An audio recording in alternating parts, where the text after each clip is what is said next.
They call them flying saucers, sometimes UFOs. Is there such a thing as an unidentified flying object? Some say yes, some no. Some are even willing to look for them at dusk on a lonely stretch of beach near Waukegan.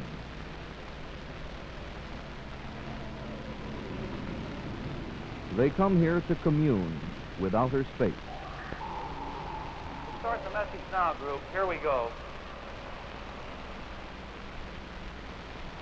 We are your friends. We are your friends. Please contact us. Please contact us. Please contact us. Man has always viewed the heavens with awe. When he was young, the moon, the sun, the planets, and the galaxies beyond made man blink in wonder. He believed the moon caused madness.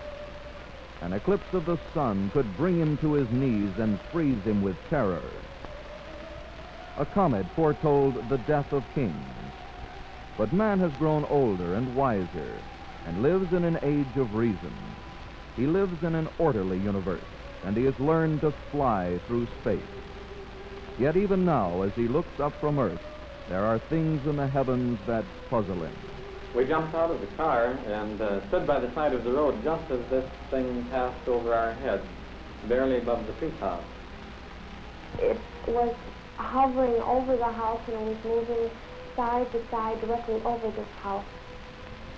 And as far as what it was, I wouldn't have the slightest idea. It's not the slightest idea. For nearly 20 years, we've argued. For nearly 20 years, we've wondered. Have we been watching a fantasy, a legend, a myth? Or is something up there watching us? We are your friends. Please contact us. We are your friends. Please contact us. We are your friends. Elk Grove Village, northwest of Chicago.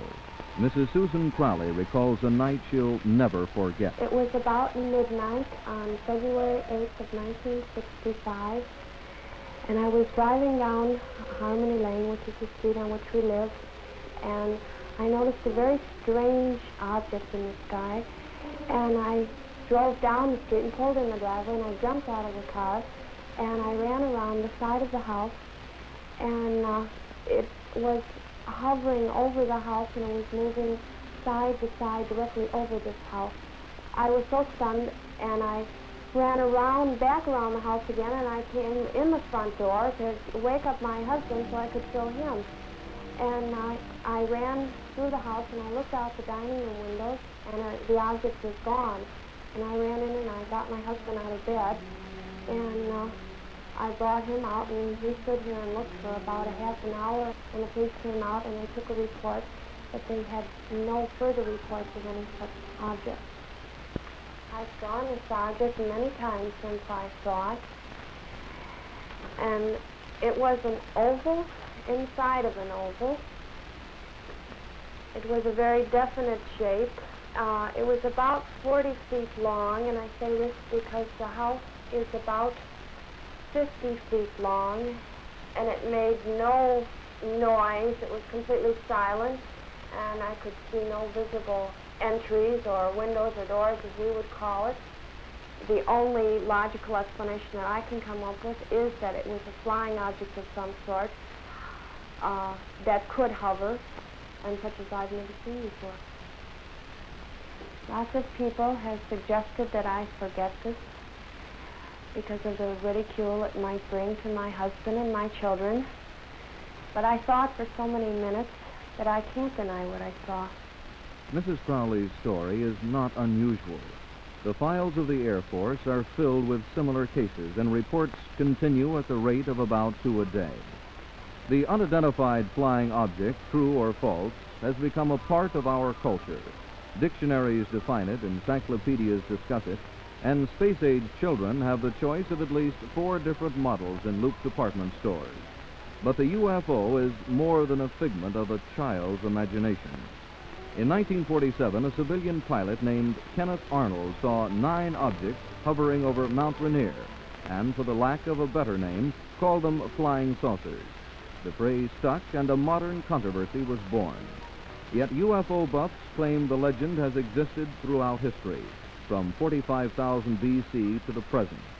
Chicago's first recorded experience with a UFO took place in 1897.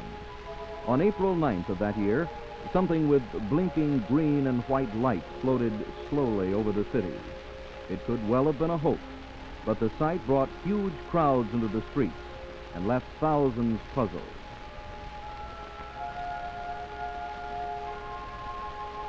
In recent years, a scattered number of photographs have appeared in papers throughout the world. They show a variety of sizes, shapes, and designs.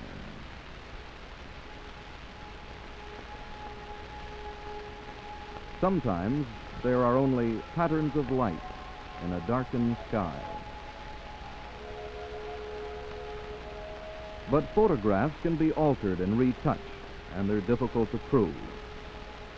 Occasionally, motion pictures are uncovered, such as these home movies taken in Venezuela in 1962. Mr. Ali Diaz of Caracas was vacationing aboard a tourist plane flying over remote sections of the backcountry. As he approached a landmark known as Angel Falls, Mr. Diaz began to take movies from a side window. Suddenly, on the right, a light rose from the jungle and disappeared above the mountains. The sequence is brief, and even when the scene is repeated, it shows only a moving light. In itself, the film proves nothing. And perhaps, as in so many other cases, there's a simple answer. Yet in the great flood of UFO reports, a few have remained unidentified. The place, Elmwood Park, west of Chicago. The time, 3:30 in the morning. Officer Joseph Lukaszek, his partner Clifford Shaw, and an off-duty fireman Robert Volz were patrolling the streets. Traveling over the same ground, Joe Lukaszek remembers what happened on that night, some 8 years ago.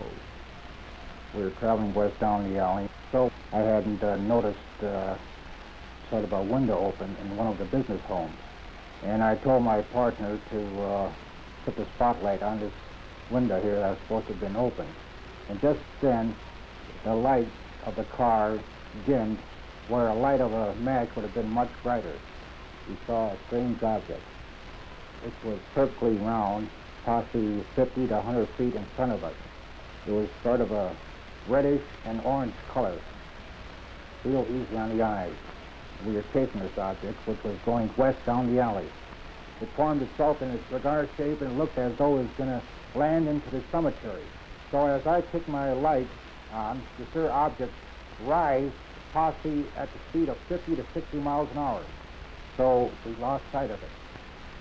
So I remarked to my partner, well, we lost the object, so no sense of worrying over it.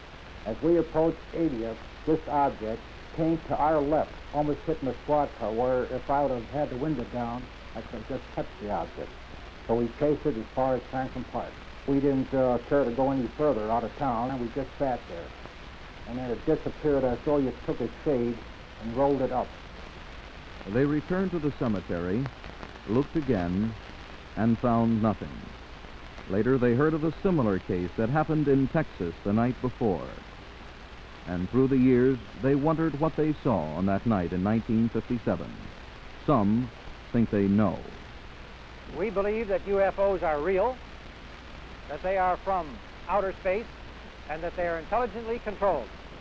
Sherman Larson, president of the Chicago chapter of NICAP, the National Investigations Committee on Aerial Phenomena, the largest UFO citizens group in the country, founded by retired Marine Corps officer Major Donald Keyhoe. In Chicago, NICAP meets in the Adler Planetarium. Now, our purpose is to inform the public of the reality of UFOs, or unidentified flying objects. NICAP has one point of view concerning UFOs, and the Air Force has quite another.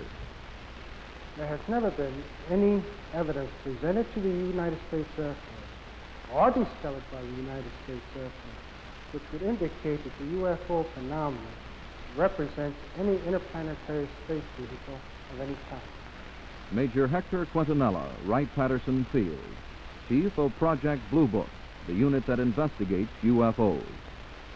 From time to time, the Air Force has been accused of withholding UFO information from the public. And this is just not so. A number of authors have visited Project Blue Book often to do research prior to writing their books. There have been many books on the UFO. Most recently, one by French scientist Jacques Vallée, a NASA consultant now living in Chicago. Vallée has heard all sides of the UFO question, and he's still curious. We know now that there is no simple answer. This is not simply a psychological phenomenon or a sociological phenomenon that would have died away long ago. We know it's not a secret device. If a secret device had been developed, let's say by the Russians or by this country in 1947, we would know about it now. Something would have happened. During the course of our investigation, we have talked to numerous people who have claimed to have seen cigar-shaped objects, flying saucers, flying bathtubs, and similar objects like that. We have also talked to some people who have claimed to have contacted beings from outer space. Where do you meet someone from outer space? Perhaps in the North Woods. Joe Simonson of Eagle River, Wisconsin, spins a yarn about an April morning in 1961. A morning when, he says, he came face to face with another world. Right here is where this flying saucer, this UFO landed. Right here about where I'm standing. And it was a big, huge thing, and I wondered what the heck it was. I was in my kitchen having a bite of lunch, and I turned around, put the dishes in the sink, and I looked out the window, and that's when I first saw this thing coming straight down, just like an elevator. And first I thought the roof went off of my house, and I thought, no, the roof is green, and this is bright. What the heck is it? So I rushed out to see what it was, and by that time, there was a hatchway opening up in the top of it, just like the trunk of your car. And in there stood a little man. I say a little man, about 5 foot tall, holding up a jug or a container, and he motioned, he wanted to drink. He motioned for water. So I walked up to him to get this jug, and I looked at his eyes, and they were so penetrating that I had to look away. So I went to the basement to get this water, and I thought, well, they want water, so I'll take it up to them and see what happens. And with that, I brought the water up, and he was looking at me when I first came out of the basement. But I didn't look at his face until I got right up to him. Then I looked up, and I handed the jug up with both hands, and I had that same look in his eyes, a sort of a penetrating look. And when he took the water, I balanced myself with this hand against the machine, and I stepped back a few steps. And then with that, he set the jug down, and he gave me a salute with the back of his hand, a gesture of thanks, I presume. And then, well, I gave him my salute. What am I going to do? So I noticed this little man, same size of a man, right to the right side of the hatchway, cooking these pancakes, which I have one here yet. He was frying these pancakes, and I pointed to him and made a gesture like eating. I thought maybe I'd get a conversation out of him. Nobody was saying anything. But he didn't say a word. He just reached over and he got a handful of them, 4 of them, and he handed them down to me, and they were hot and greasy. And this man cooking these pancakes, it was on a square grill-like concern. I couldn't see any flame, but it seemed to be very hot. There was smoke coming from it. And if that was their food, God help them, because I took a bite of one of them, and it tasted like a piece of cardboard. And if that's what they lived on, no wonder they're small. And with that, he reached up and he closed his hatch with a heavy thud click like and it latched. And you couldn't a bit more see where that hatch was than you could see a hole in my hand. And with that, the thing started to raise just like it came down. Everything was timed perfect. It went up about 20 feet. It tilted at 45 degrees straight south and shot off. And within 2 or 3 seconds, it was out of sight. Well, there I stood in the driveway with a handful of greasy pancakes, my mouth open, wondering what the heck I saw, what had happened. It is outside the realm of the Air Force to pass judgment on Mr. Simons' case. However, the pancakes that he turned over to the Air Force were turned over to the Food and Drug people, and they were analyzed as pure buckwheat pancakes. Many UFO cases end with investigation. This is Dearborn Observatory, Northwestern University, a place where man can explore the depths of the universe. Dr. J. Allen Hynek, chairman of the Department of Astronomy, a UFO investigator for the Air Force for the past 18 years. A sighting has been reported northwest of Chicago on April 15th at 7:30 in the evening. A number of people spoke of a strange light in the sky. Mrs. Victor Baumgart was traveling by car near her home. She described something with headlights that crossed the road and hovered over a field. There was not one sound. I listened. I spent a lot of time, of the time I was watching it, listening. There was not a sound. In the second place, I have never seen an exhaust coming out of a jet that was colored this beautiful, brilliant white. There was not one hint of yellow in the exhaust at all. In the next place, hovering over something. I knew it was something I had never seen before. Now, how did it differ from a bullseye or a fireball, a very, very bright meteor? Have you ever seen a meteor with headlights? No, I've never seen a meteor with headlights. But one might see a meteor that looked like it had headlights. Well, however, I do not drink, and this had some kind of light on the back. All right, of it. good, fine. Now, but have you ever seen a real bullseye? Oh, I've seen them up high in the sky. I've never seen one close, no. Also, may I ask one question on a meteor? Don't you think it would be kind of unusual for a meteor to just fall across the road and hover over there a minute and then drop to the ground? The coming over wouldn't be bad. The hovering that would bother me. This is why I wanted to know just how long it hovered. Yes, well, it hovered too long to be a meteor. Excuse me for saying this. No, all right. This is what I want to find out. What do you think it was? I honestly was never a real believer in flying saucers. I believe if an intelligent person says that he has seen something and he has not been drinking and he's not out of his mind, that we ought to stop and listen. A few miles to the southwest, another sighting of the same UFO. The Charles Welch family had been driving toward Barrington.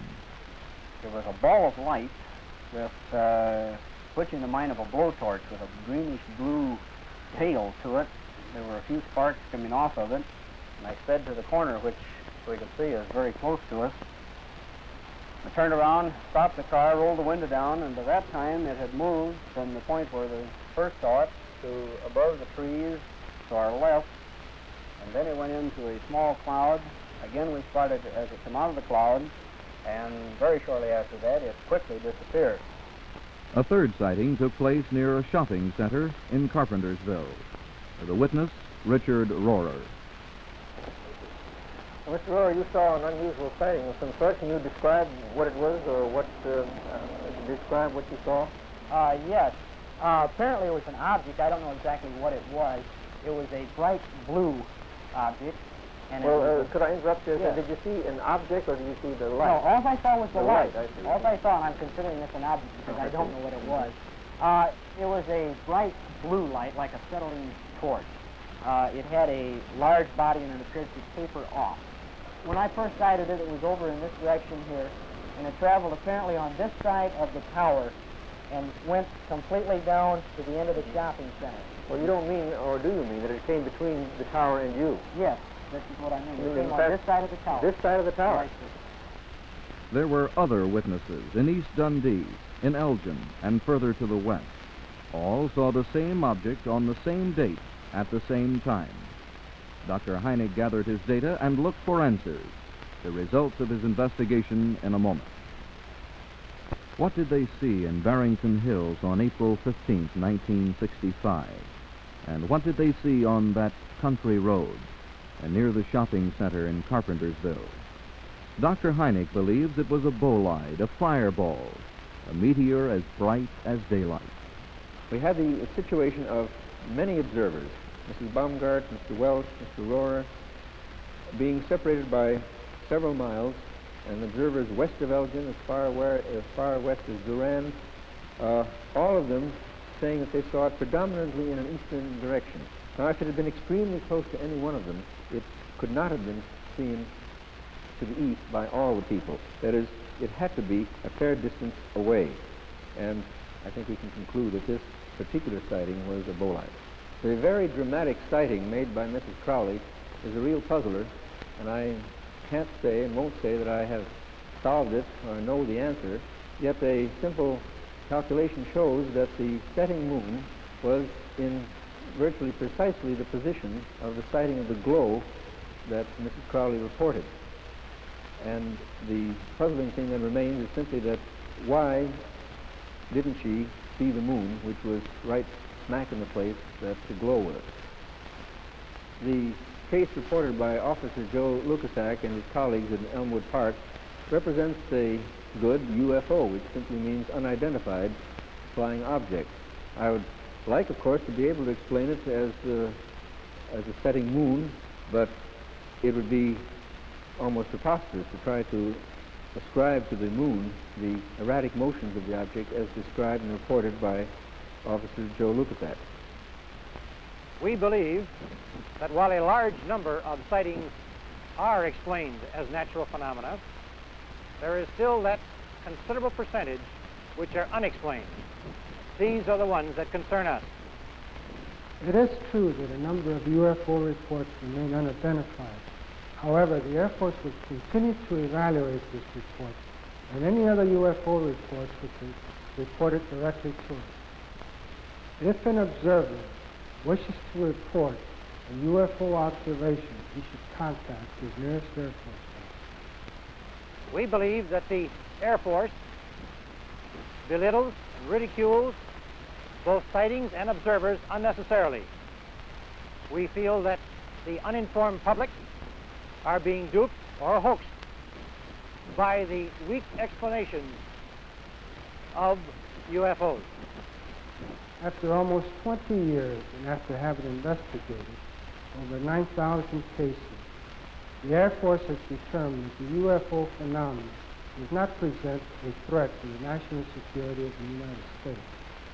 Also, we have determined that the UFO phenomena as such does not represent any technological advancement beyond our state of the art. Please contact us. We are your friends. For nearly 20 years, we've argued. For nearly 20 years, we've wondered. Have we been watching a fantasy, a legend, a myth? Or is something up there watching us? Please contact us. Please contact us.